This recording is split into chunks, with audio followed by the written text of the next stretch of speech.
So, hello Mas Bima Arya. Selamat datang. Selamat datang di TS Talks kita. Ya. Jadi tadi aku sempat bilang kalau program travel kita lagi istirahat, jadilah kita TS Talks. Kali ini kita membawa bintang tamu spesial Mas Bima Arya yang sekarang sedang menjabat sebagai wali kota Bogor. Yeay. Yang kebetulan aku juga udah kenal zaman dulu kuliah di Australia. Jadi udah lama banget gak ketemu. Kalau aku sih taunya Mas Bima tuh dari zaman kuliah dosen. Cuma tadi diulang Mas yang kita off air. Katanya Luna Moody, apa gimana? Bukan itu. Yang saya ingat Luna itu waktu kuliah itu pinter, aktif. Jangan disebar-sebarin. Kadang-kadang suka hilang juga, kadang-kadang suka hilang juga di kelas. Soalnya kuliahnya ini apa namanya dibiayai sendiri. Sambil kerja ya soalnya. Sambil kerja, itulah yang terjadi sama ya ertong-ertong ya Bo gitu. Tapi Mas, aku seneng banget sih waktu kuliah kan aku juga ngambilnya jurusan hubungan internasional. Emang ini sih seru. Akunya stop ya gitu. Masnya lanjut jadi wali kota. Wali kota apa? Jadi wali kota. Wali kota Bogor. Okay. Habis ini apa? Gubernur, menteri, presiden. Menteri. Tapi sebelum kita mulai ngobrol-ngobrol, yang penting kita pengen tanya, sehat? Keadaan sekarang bagaimana? Alhamdulillah saat ini sehat. Amin. Setelah 22 hari di rumah sakit, sekarang lanjut isolasi di rumah, Luna, Marian. Ya. Mungkin banyak juga yang udah tahu ceritanya Mas Bima, cuma ada juga saya yakin juga sebagian pendengar mungkin atau masyarakat yang mungkin belum tahu detail ceritanya gitu.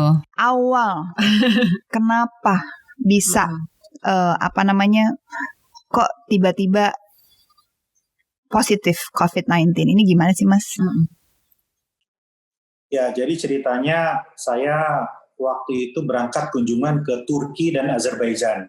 Jadi saya ke Istanbul, ke Baku, ibu kota Azerbaijan, kira-kira 1 minggu. Ada beberapa agenda di sana. Nah, begitu pulang ke Indonesia, semua yang baru pulang dari luar negeri, itu statusnya adalah ODP, orang dalam pemantauan. Itu biasa. Boleh. Okay. Itu bulan apa Mas? Tepatnya tanggal berapa?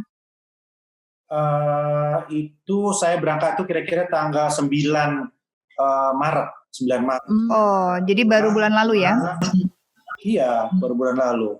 Ya, kurang tanggal 16 kalau nggak salah. Nah, waktu itu ya biasa-biasa aja, walaupun sempat ramai wali kota Bogor ODP. ODP itu orang dalam pemantauan, belum tentu kena. Nah, tapi begitu sampai ke Indonesia, Pak Gubernur Jawa Barat, Kang Emil, minta saya di swab aja, dicek. Oke, saya pikir ini formalitas gitu. Nah, memang hari pertama, hari kedua setelah landing itu badan agak nggak enak. Jadi kayak kalau kalian udah pernah demam berdarah belum? DBD. Belum. Aduh, mudah-mudahan jangan ya. Aduh. Belum. Aduh, jangan sampai. Jadi agak lemas, mual, nggak nafsu makan, sedikit batuk gatal gitu. Kemudian hari Selasa di swab. 2 hari kemudian Kamis dinyatakan positif. Ya kaget juga. Bukan kaget juga, ya kaget banget lah. Kaget banget pasti. Kaget banget. Di kota Bogor baru 1 yang positif. Dan sekalinya positif itu langsung wali kotanya. Gila itu rasanya kayak apa ya? Pertama kan kagetnya iya. Kedua ada kepanikan atau tiba-tiba apa sih di pikiran gitu? Nah, Kamis siang itu saya rapat sama tim. Kita mau buat iklan, mau buat materi sosialisasi di sosmed. Ini orang Bogor nih nakal banget sih, bandel banget, masih kerumunan, crowd-nya masih kemana-mana, nggak mempan. Terus saya bilang begini, ini Kamis siang, masa harus ada yang positif dulu, baru sepi, baru denger. Nah, saat itu hari Kamis siang. Nah, Kamis sore saya dinyatakan positif. Aduh. Yang positif. Oh my God. Terus? Tuhan.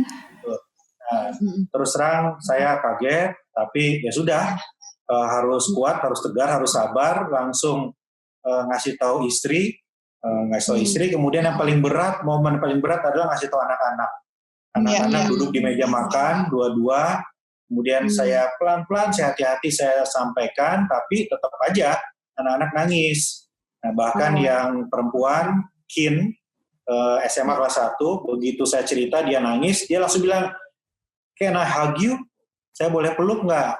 Saya bilang, "Jangan." Kita Iya, aduh. Tapi Mas itu jaraknya waktu tahu positif, jarak dengan Langsung keluarga menjaga jarak apa gimana?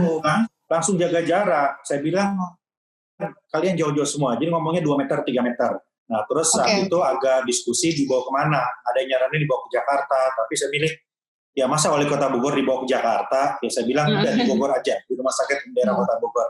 Ya malam itu mulailah masuk dirawat, diisolasi di satu ruangan yang kecil, 3 meter kali 7 meter, dengan segala macam ujian dan cobaan selama 22 hari di rumah sakit, nggak ketemu sama orang, yang masuk hanya dokter 1 kali sehari, perawat, tenaga medis, dan itu pun pakai APD lengkap. Ya, kadang-kadang saya nggak bisa bedain, ini cewek atau cowok, ini dokter atau suster, ini perawat atau cleaning service. Ya, karena nggak kelihatan. Iya. Tapi Mas boleh tahu nggak, pada saat kan, kita tahu kita positif, dan Mas waktu pas nyampe balik Indonesia udah merasakan nggak enak gitu. Pas masuk rumah sakit, itu badannya tuh masih kondisinya seperti apa gitu? Udah mulai simptomnya udah seberat apakah, atau memang cuma light symptom atau mild? Ya, terus terang yang dikhawatirkan kan kalau simptomnya itu makin berat. Yang paling dikhawatirkan kalau sampai demam tinggi dan sesak nafas. Tapi alhamdulillah dari hasil ronsennya memang ada sesuatu di paru-paru saya. Tapi menurut kategori dokter itu ringan atau light, ya. Jadi ini mild COVID, mual, batuk-batuk, nggak nafsu makan, agak sedikit aja demam. Nah itu berapa hari di rumah sakit pertama itu yang dirasa. Ya alhamdulillah dipaksa makan semua yang di buah-buahan, sayur, daging semua saya makan, dan ya berapa hari kemudian ya muncul nafsu makan. Nah, dan yang saya ingat saya kehilangan indra. Taste, indra perasa. Jadi hambar. Nggak bisa ngerasain makanan. Jadi makanan hambar gitu ya Mas? Itu hambar dan bau itu nggak kecil. Itu berapa hari pertama. Wah gila. Ya itu sih katanya. Iya emang benar. Nah setelah itu saya baru tahu memang ya salah satu gejala klinis dari COVID-19 adalah itu. Ya kehilangan indera penciuman. Ya itu yang paling katanya khas banget yang kalau yang menentukan kalau itu COVID atau enggak gitu. Nah kalau pengen tahu rutinitas orang yang misalnya sudah dinyatakan positif dirawat di rumah sakit itu sehari-harinya sebetulnya perawatannya atau kita tuh harus ngapain sih? Misalnya biasanya dikasih obatnya tipenya apa, vitamin, apakah disuruh jalan-jalan juga, apakah disuruh tidur terus, kayak apa sih itu kalau misalnya kita lagi dirawat sehari-harinya? Pertama simptomnya diobatin. Jadi kalau batuk dikasih obat batuk, kalau mual disuntik obat mual, kalau agak demam dikasih paracetamol gitu. Plus vitamin-vitamin dan obat antivirus. Nah itu treatmentnya. Dan 1 hari 5 kali saya dicek suhu yang ini nih, ya. Setiap ini 5 kali sehari ditembak, kemudian tensi, saturasi darah. Nah ini untuk mengukur. Kemudian 2 hari sekali diambil darah untuk dicek trombositnya, leukositnya dan lain-lain gitu. Itu rutinitasnya. Dan yang paling berat sebetulnya 2 hari pertama itu gimana bisa konsentrasi, bisa istirahat. Karena berita di mana-mana, hari kedua saya masuk rumah sakit itu viral, headline di mana-mana, spekulasi dan saya. Nah, saya mutusin hari kedua itu stop medsos, stop WAG, jadi fokus karena saya lihat udah beres ya, udah banyak berita-berita terlalu menyeramkan dan bisa membuat kita down. Karena sebenarnya benar, karena sebenarnya kuncinya adalah pikiran kita. Kalau kitanya juga nggak terlalu stres, imun kita juga lebih baik ya Mas ya. Fokus ke kesembuhan sendiri-sendiri dulu sih sebenarnya. Terlalu banyak distraction jadi pusing. Tapi Mas, jadi ini kan diisolasi di rumah sakit. Diisolasi di rumah sakit 22 hari. Nggak kebayang ya lama. Iya, kan biasanya kalau yang COVID ini kan katanya 14 hari. Kenapa Mas kok bisa 22 hari itu kenapa? Gini, setiap orang itu gejalanya beda-beda. Ada yang tanpa gejala sama sekali, asimptomatik, kayak Depri, menantunya Pak Cahyokumolo, itu asimptomatik, ya sama sekali nggak ada. Bupati Karawang Selika asimptomatik, kalau saya kan ada, gitu. Itu pertama. Yang kedua, virus ini memang nakal ya, virus ini canggih. Ini bisa bermutasi, bisa berubah, dan lain-lain. Jadi kita boleh nanya ke orang gejalanya gimana, tapi kita harus tahu bahwa setiap orang itu gejalanya berbeda, setiap orang responnya berbeda. Ada yang sembuh dalam waktu 14 hari, tapi ada yang 35 hari lebih. Ya, dokter cerita ke saya gitu. Jadi ya ini memang masih uncertain. Di dunia medis ini masih terus dicari jawabannya dan banyak yang uncertain gitu. Ya.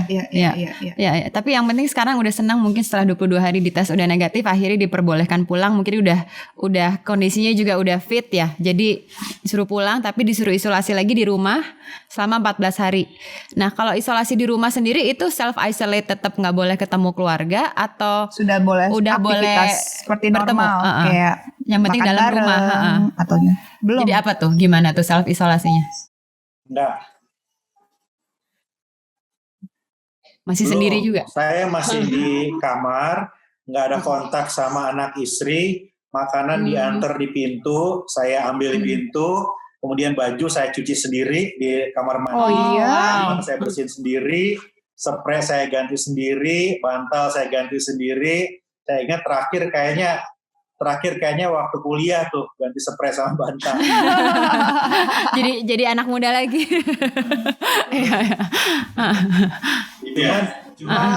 Tapi memang that's the right way.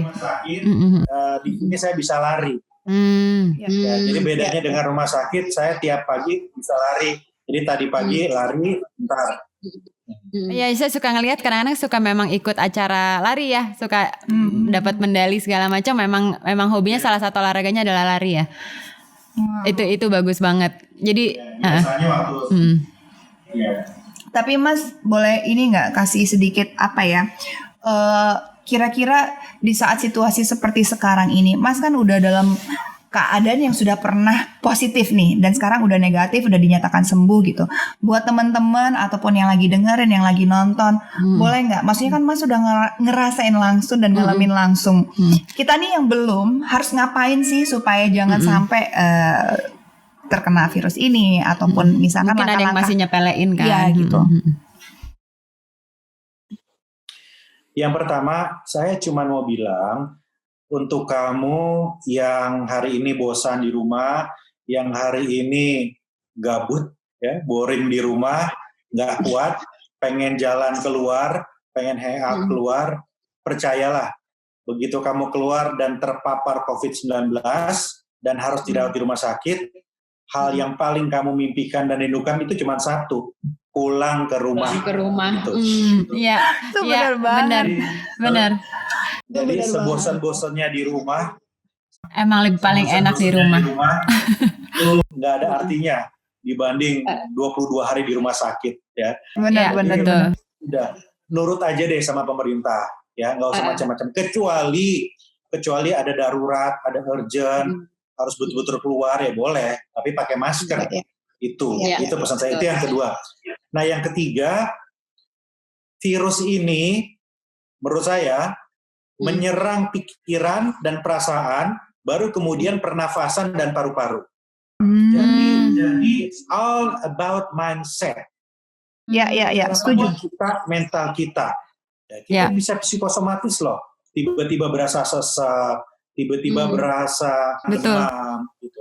Betul. Harus positif mindset, ya. Dan menurut saya ya kurangi terlalu kepo, kurangi terlalu pengen tahu segala macem. Ya, dokter aja nggak bisa jawab.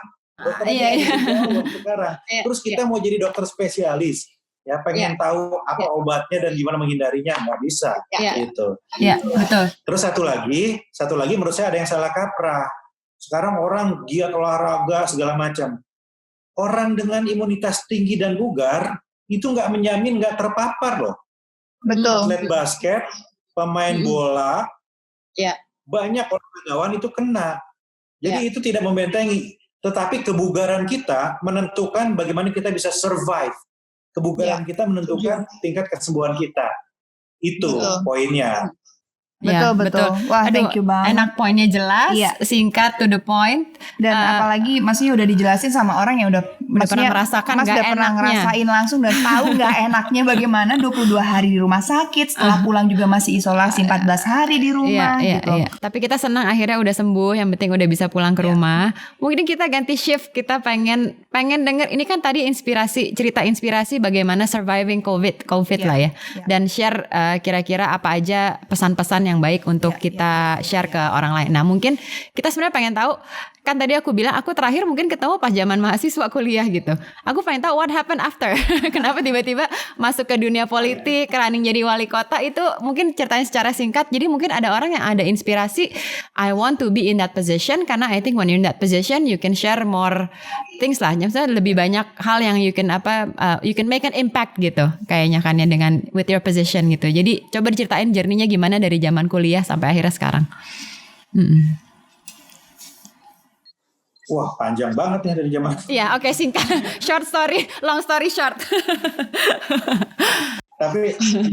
tapi kira-kira gini deh, Jadi one day, satu hari di Australia, ketika saya lagi PhD lah, kalau nggak salah tahun kedua atau tahun ketiga, itu baca-baca berita di online tentang kota Bogor, my beloved hometown.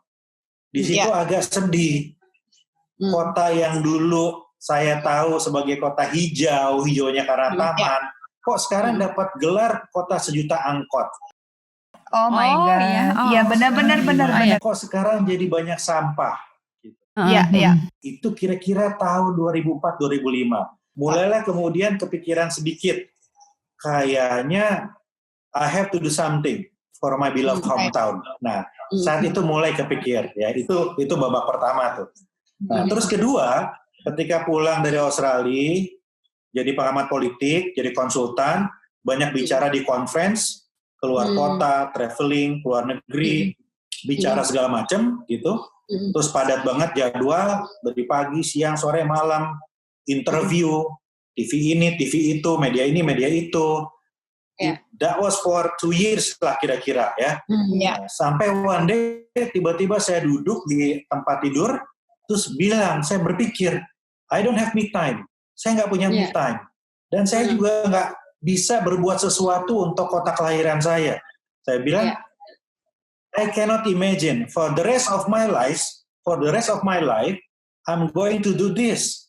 Saya nggak bisa pikir, nggak bisa membayangkan, berapa tahun lagi saya harus interview, pembicara, gitu. Kapan saya buat sesuatu yang konkret, gitu. Nah, mulai situlah kemudian memutuskan untuk terjun politik dan mencalonkan diri jadi wali kota.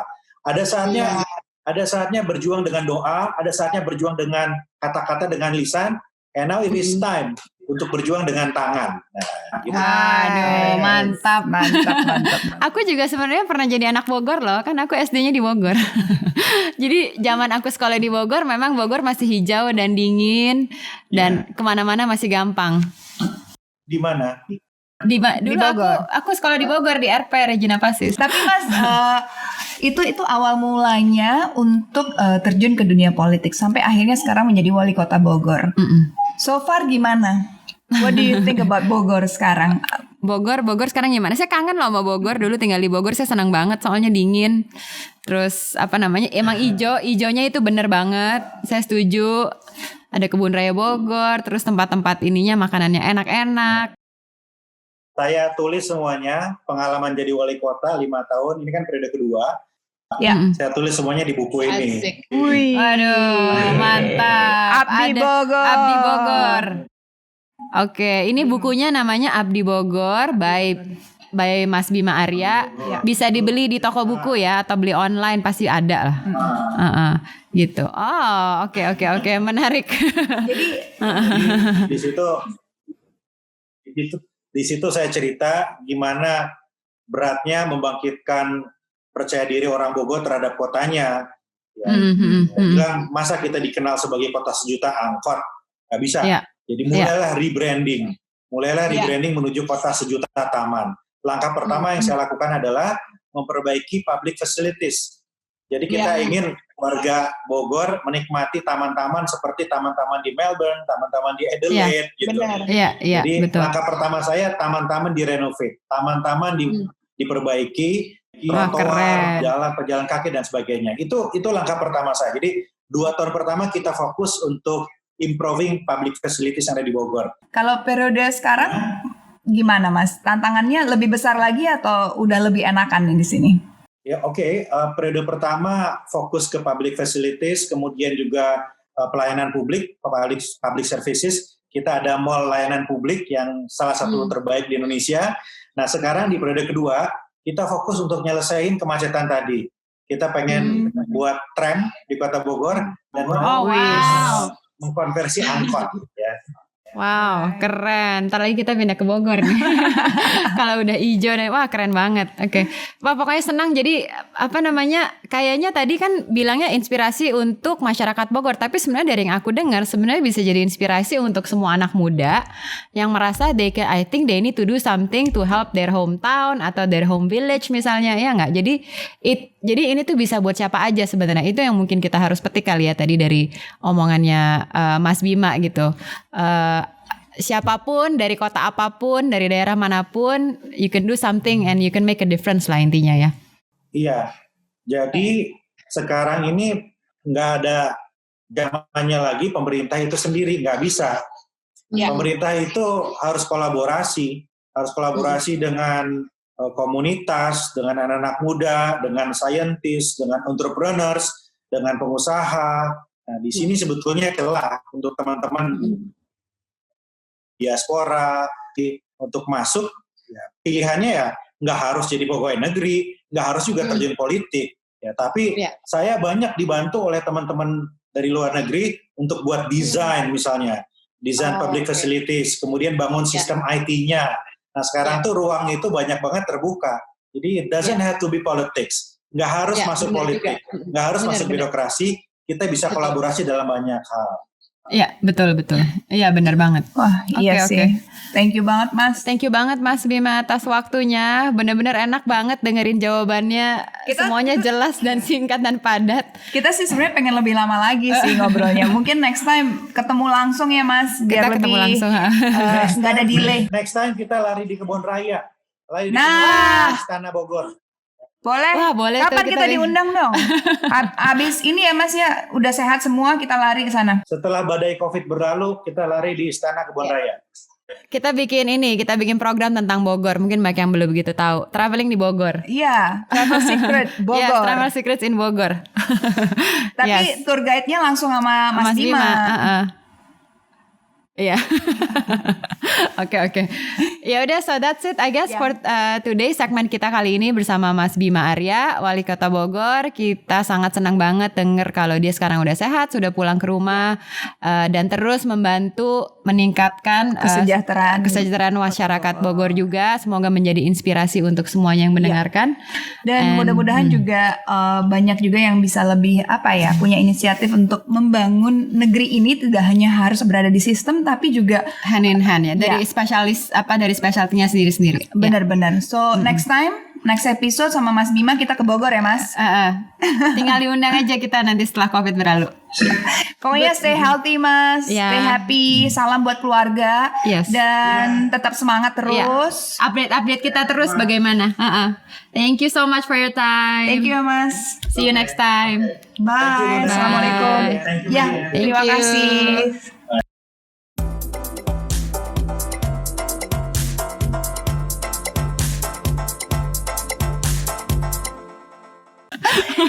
Oke, tadi itu dia obrolan seru kita sama Mas Bima Arya.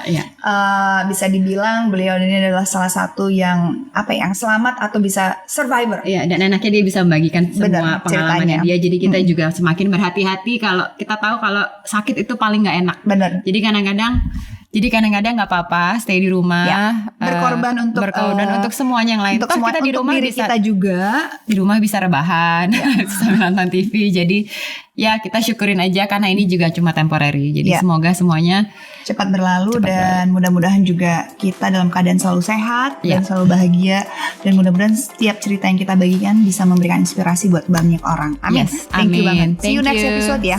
Bye.